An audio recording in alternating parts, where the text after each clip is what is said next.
Welcome, Louisa Crispin. It's Hello. table turns time. It's my turn to interview you now. Again. Again. For those who don't know you, the 4 people left on the planet, could you give us a very brief background as to who you are as an artist? Oh, we've got Ted walking in. Ted's here. Yeah, Ted's having a little wander around as well. Slight distraction there. Yeah, don't worry about Ted. Okay, I'm an artist who focuses on very small things, very into the minutiae of plants and insects, and sometimes other slightly bigger wildlife, but mostly looking at insects. So botanical artist, but also fascinated by the little creatures that use the flowers and are so beautifully exquisite. Yeah, they're like little gems, aren't they, when you actually sit there and look at them? Yes. So I think you're underplaying that slightly. So you are a fellow of the Royal Society of Botanical Artists, have I? The Society of Botanical Artists I'm a fellow of, and I'm a member of the Society of Graphic Fine Art, and I started drawing probably about 13 years ago now, maybe 12, 13 years. And before that, I would have adamantly said I can't draw, and I worked through that process of practice, but not just practice and explore, practice and reflect and develop and learn new things, and yeah, just continually trying to find something different. I'm really interested in the process as much as the results. But when I'm drawing something for me, something that interests me, and I was lucky to find that at the opportune moment. Yeah. So when I first knew you, you were making jewellery. Yes. And selling jewellery, and then you came to me with a twig and a piece of paper. And you had drawn said twig, and it was absolutely exquisite. And these interviews, this so for ART360 edition 4, that's insane. I know, mad. Are all about the artist's studio. And back in the day, so let's go back in time. Back in the day, when you first were doing that, you obviously didn't have this beautiful studio that you're sitting in now. Where were you? What was the where were you working? With the drawing to begin with, dining room table. Had my breakfast, made myself another cup of coffee, and sat and just drew within that space. I've always, with the jewelry, it was much the same. I did end up with a studio within the house, but to begin with, it was sort of a kitchen work surface, sometimes having to put it away so that we could use the surface for other things. But it was always about fitting in between everything else that was going on in my life. I had young children, lots of things that we're always challenged with. So with jewelry, it was something I could do. I could sort of cut out a pair of earrings while I was waiting for the fish fingers to cook and things like that. So that worked really well for me. And you're wearing some of your earrings. And I'm wearing my sparkly earrings, my dragonflies. We have a bit of a dragonfly club. So they're your earrings. So yeah, so it was very much in the kitchen, in the dining room, just on the table. That was your very first kind of studio. Yes. And then I started, when I first started drawing, I was also etching, and it wasn't with the oils and the smells and the press. It wasn't something that was easy to put away quickly. I didn't want the smells permeating the house of oils with still relatively young children at home. So I started nagging my husband to build me a studio, and over time we finally managed. The children stopped using their play area, which meant we could develop that part of the garden, and eventually we put in plans to build a studio here. But that was also, I'd been doing open studios with Felicity Flutter and Sue Scullard. They very kindly invited me to join them because I was a jeweler, and in theory I was only taking up a very small amount of space with my cabinet. And spending time with them, sort of 3 weeks over the summer with Southeast Open Studios, I became interested in what they were doing, and they talked through, you know, how they did things, how they worked. They gave me advice on pencils and paper and how to sketch and things. But we'd moved through various venues, and we'd reached a point where we didn't know where we were going to be able to do it next.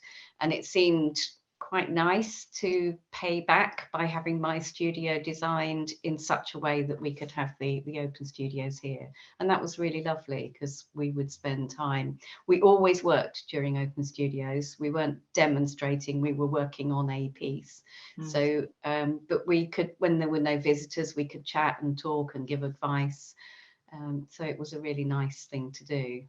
Yeah, so you said Sue Scullard, who she does wood engraving, doesn't she? And then Felicity Flutter, who does watercolor and pencil. Yes.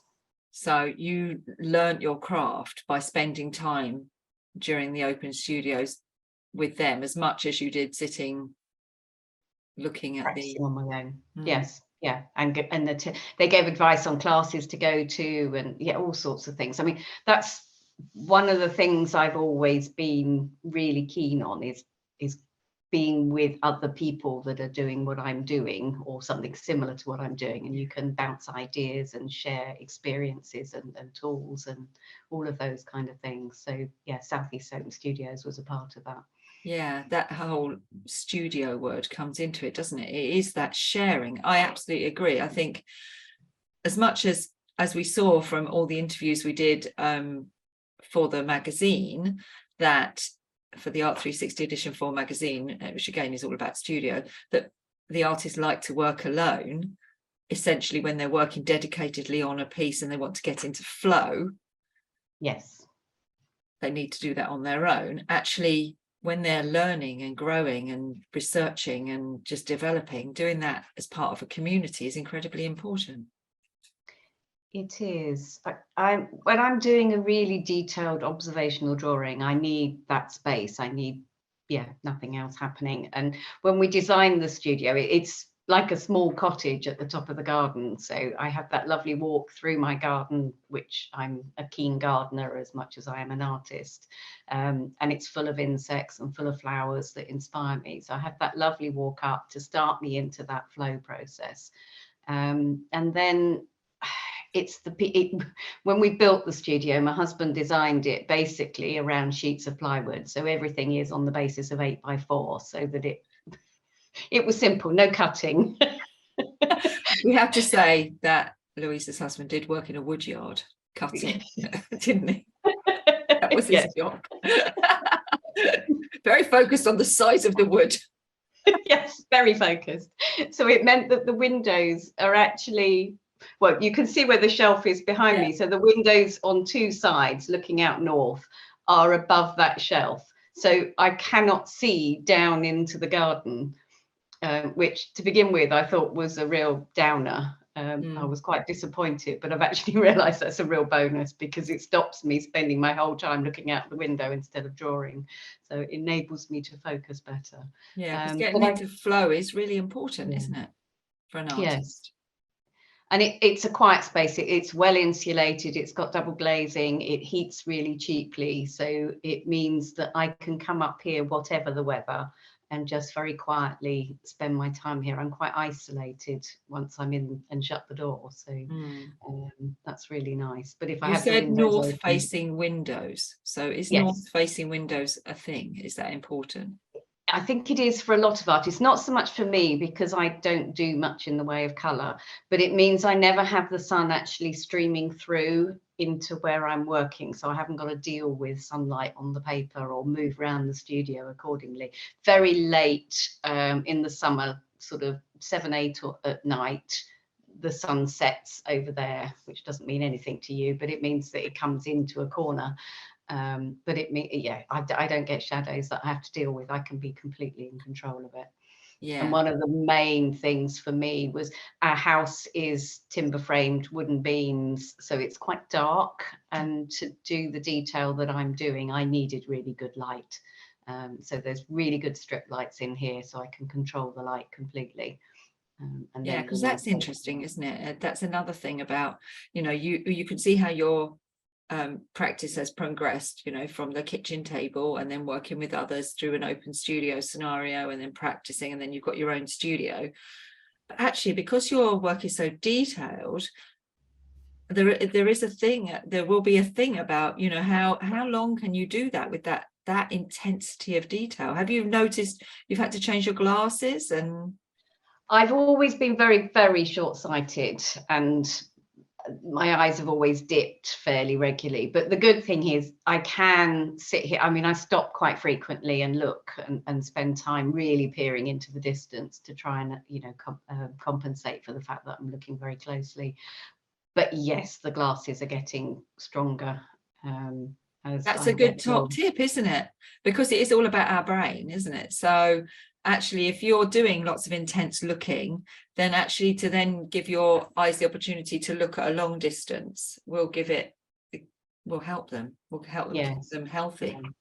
And I'm quite encouraged out into the garden a lot of the time as well, so I can do a walk round and stop and look at the insects and the plants, and that gives me my back a rest, and yeah, makes me maneuver a bit. That's another thing, isn't it? That back thing. I know I was editing a blog for Vincent this week, and he was talking about doing drawing and doing a big drawing, and he was talking about all the, you know, standing on your feet, actually having the muscle strength and everything, about working on a really big canvas. What's the contra to that, because you're working on really tiny pieces? Sometimes I'm working flat, so I am leaning over, and other times if it's a bigger piece, then I will work more upright. So I've got an easel that I work on, so it's a different process, but it sits me more upright.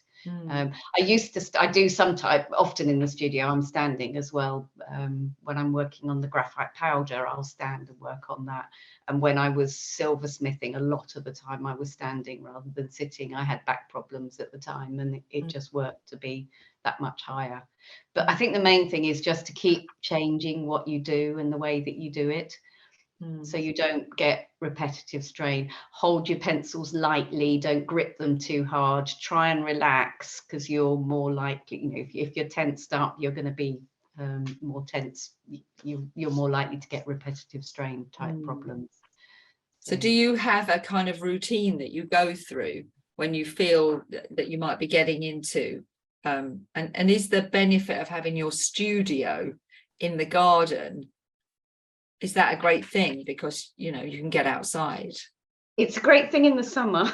It's not in the winter.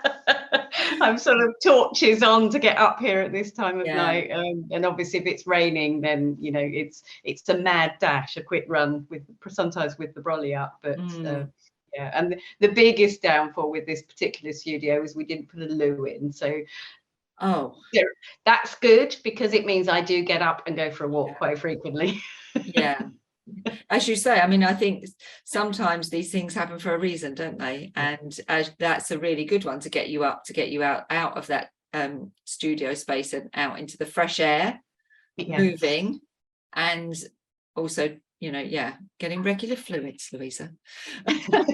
Regular fluids. So what do you think is the impact on your work of having this dedicated studio as opposed to working in the kitchen and the dining room? What do you think? How do you think it's impacted your work? Well, I have a control over the cleanliness of what's going on here. Most of my work is on clean white paper, and it's quite important to keep it safe and keep it at a moderate temperature. I have a heater in here that keeps it a fairly standard temperature throughout the year, so it sort of preserves the supplies and, you know, the pieces that aren't in galleries. My house is old, quite damp, death watch beetle, all sorts of things going on down there. So yeah, pretty better off up in that studio by the sounds of it. So the benefits are that it preserves and protects on your work. What about actually intrinsically in the making? How do you think it impacts the actual making of the work? When I get up here, I focus. I seem to have set up a routine of doing the admin sort of jobs in the morning, having lunch, and then making coffee, and then I come up here for sort of 2 or 3 hours. So I'm not distracted by anybody else once I'm up here. I'm in control of all of that. So my husband's recently started working from home, so that's been a new adaptation for us. They all have. Yes. Mine sits there, as you know. It's very annoying. So I've just got this lovely new studio office, and yeah, there he is. You moved in too. That's not wrong. So annoying. No, I quite like it, but he does dip in on the conversations. Yes. You said it makes me focus on it as a job in a lot more ways. It helps me to structure the day, because I physically come to work. Yes, that's what I was thinking, is like, does that make it more of an official job kind of thing? Because I know when I come to my office, I'm working, and everyone knows that I'm working. And for us who work from home and have maybe not a traditional job, sometimes people don't understand. They're like, oh, well, could you just not nip off and do this for half an hour? No. No. No, I couldn't.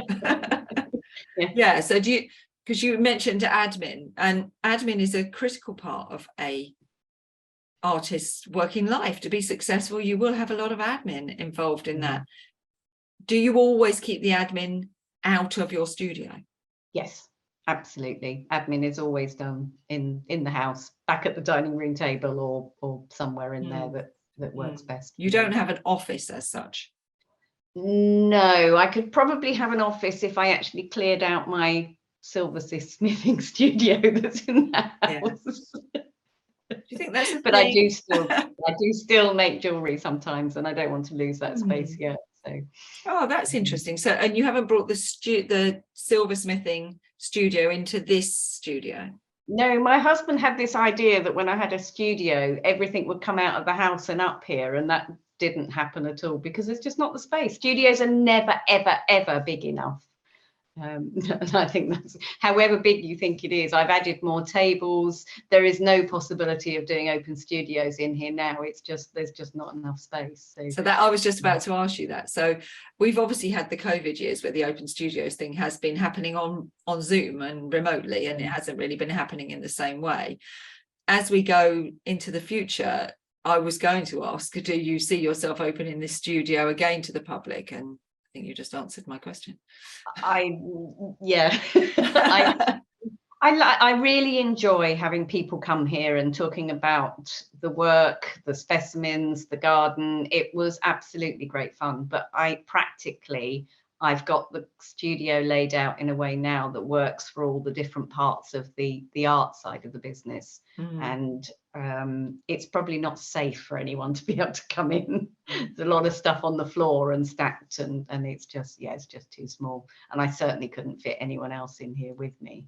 No, whereas you have done in the past, haven't you? You've had yes. 3 of you in there. 3 of us in here, so yeah. So how do you think you can share your studio, the essence of your studio then, with others if you can't have them come into your studio? I know I did not say I was going to ask that question, so that's quite a big one. I know, I'll help you unpick that.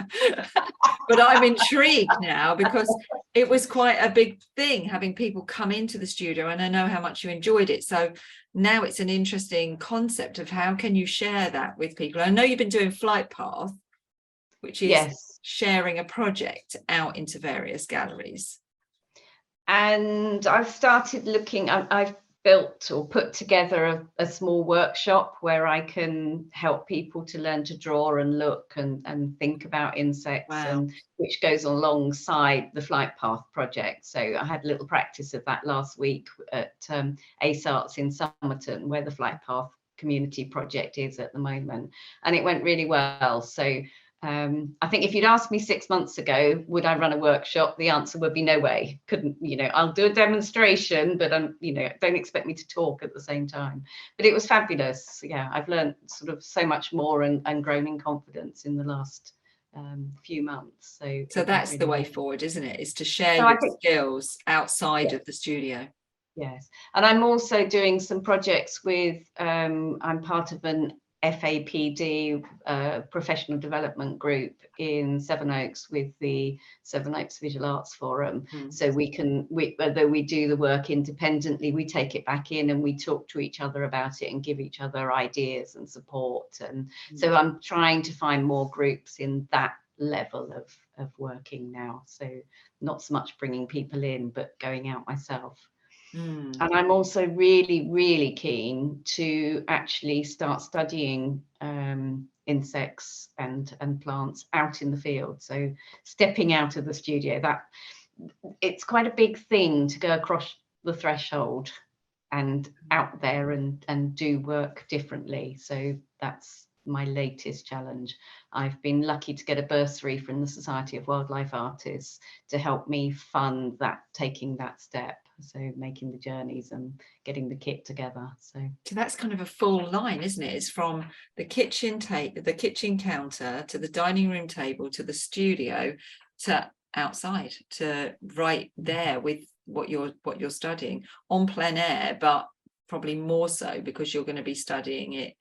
And we were obviously having this conversation yesterday with another artist about looking at projects that take place outside and how that works. So that's really interesting to see that journey of, you know, the inside out and how the transition between a studio and now your studio will be the whole world. Wow. Well, maybe just England. Oh no. You know me. I'm not going to let you put a box around that. No, okay. Absolutely not. You know, that's never going to happen. And it was interesting when you just said, oh, I never thought I'd do a workshop. And I remember the first time I asked you, oh, can you do it? Can I interview you live in a room with people? And you were like, you'll have to give me the questions. And you will help, won't you? And now when I asked you to go and give the awards at the SGFA in the Mall for me on my behalf, not a flicker. And everyone said you were absolutely brilliant. And I was like, this is great. I can send Louisa as a surrogate me. This is perfect. I learned a huge amount from the time with Caroline when you Caroline Wald. You sent me there. I did send you to my very good friend Caroline Wald, yes, who is a brilliant mentor and coach, and she does a lot of confidence building around public speaking. Yeah, she's brilliant. She's in Brunei at the moment, so I was lucky to get her then. Yes, you were lucky to get her. She's still doing that work, but it's all remote at the moment, but I'm sure she will come back to the UK. But I think that's the thing. Your confidence grows as you grow, and so the getting your own studio space is one of those things that builds your confidence, and it makes you feel like you're doing, you know, this is my job. Yes. This is my life, this is my job. And it validates, doesn't it? It's one of those validators. Yes. Thank you very much for sharing that. I think it's really important for people to hear, because I know often people say to me, I want to be like Louisa. So do you? Well, it's taken 13, 14 years to get where Louisa is now. And I think it's really important for people to realize that it's lots and lots of little baby steps along the way and growing into yourself. Yes. And it's about, yes, a lot of exploring and the baby step. I mean, an example of that is I went on a course at Clay Hill Arts in September with 2 tutors from the Society of Wildlife Artists, and I knew that week was going to be working outside and drawing insects and birds and things live. That society is all about in the field and being outside.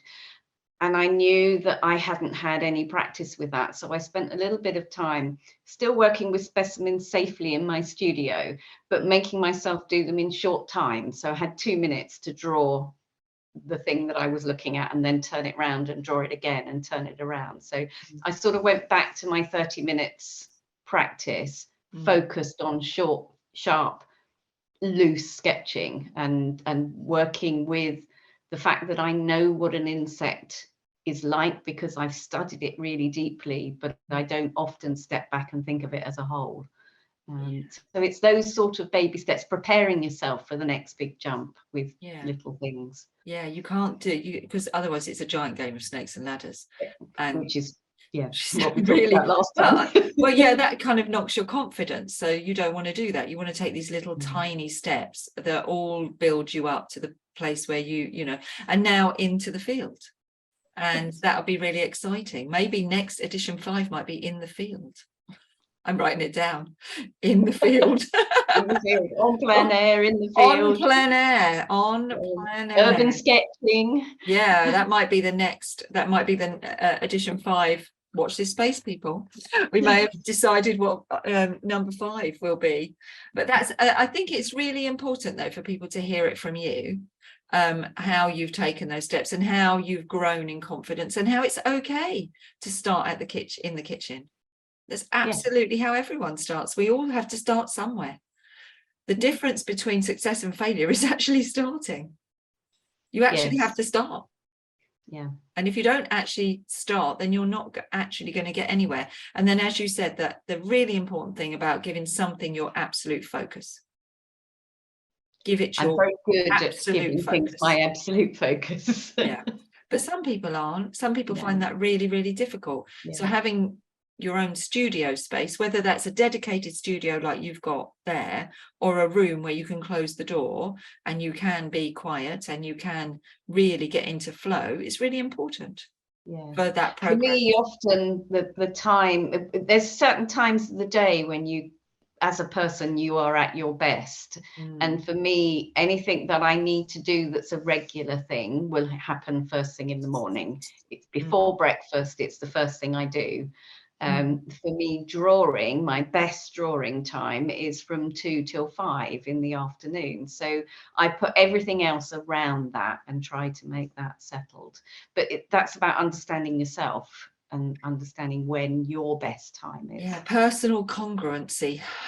It's really important. Yeah, personal congruency, being congruent, being in alignment with yourself. I know I do my best work in the evenings. I'm not a morning person. And so I work into the night. And if I'm writing, so if I'm writing for one of the magazines or I'm writing a book or whatever, I do it in the night. That's when all the words come to me. Try and do that. If I try and do that in the morning, nothing happens. Nothing. And I've learned that over years and years of, you know, you get to know yourself. So yeah, this, I often say, is that when someone says to me, I'm going to do this, I say, is that congruent with you? Is that in alignment with who you are? Because there's no point otherwise, because you're setting up a life for yourself that is going to feel uncomfortable and unpleasant. And I don't think that's why we go into this life work of making art and giving, having passion and giving pleasure to people, is not about doing something that actually makes you stressed and unhappy. There's no point. And that's one of the joys of having the studio, is that sometimes I do just need to do that. I need to just very quietly spend some time just drawing, and not, you know, drawing for pleasure as much as anything else. And it grounds me and centers me and sets me back up, ready to go back out and chat to people again. Share and be, oh, I am Louisa Crispin. And just on that final note of that, you know, drawing for pleasure, do you still just do that? Do you still just sit down and draw for pleasure, not for purpose?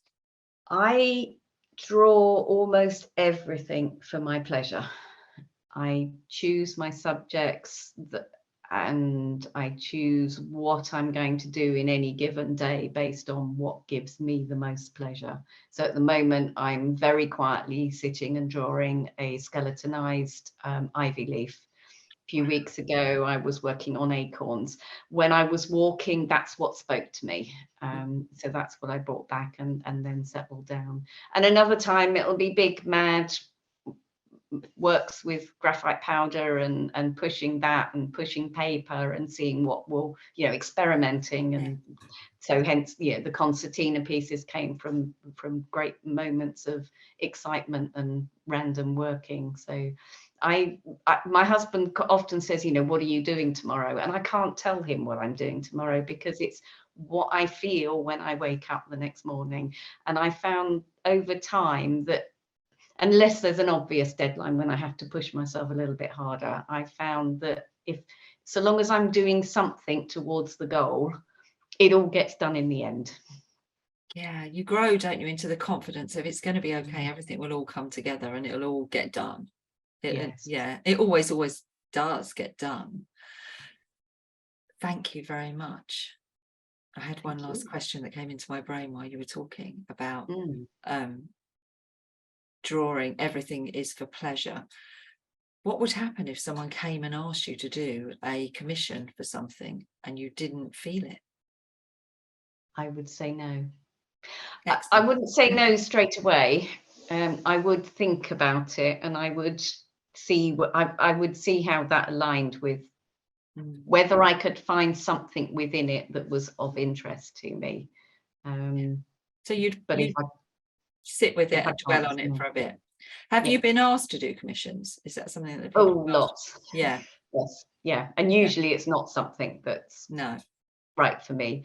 To begin with, I didn't do commission. I refused commissions because I didn't have the confidence to do them, and I found it incredibly worrying that I was trying to please somebody else and not myself. So then I would say no just because I wasn't confident. Now I say no because I'm not interested enough in what it is, and I've got so many things that I am interested that I want to get done in this life. So yeah. But sometimes you'll have enough time. Interesting. Yes, exactly. So that's the thing, is you dwell on it. I know I'm exactly the same. People ask me to do things, or we'll start talking about a project and I'll think about it for a while, and obviously then everyone will have their opinion on how to make it smaller. And then we'll come up with what we're going to do. But no knee-jerk reactions, I suppose, is the answer, isn't it? It's like, don't really ponder things, really be curious, stay curious. Yes. Thank you. That's really, really interesting, and I think a lot of people will find that really inspiring as well. Thank you very much for sharing. My pleasure. Thank you for interviewing me again. You're welcome. You're welcome. Always happy to turn up and interview Louisa. And I'm sure, well, in series 5, I'll be talking to her about En Plein Air. So the next interview after you, I'm not sure in the schedule. So it's exciting. I wonder who it will be. You'll all have to just look on the website and see who was next. Thank you very much.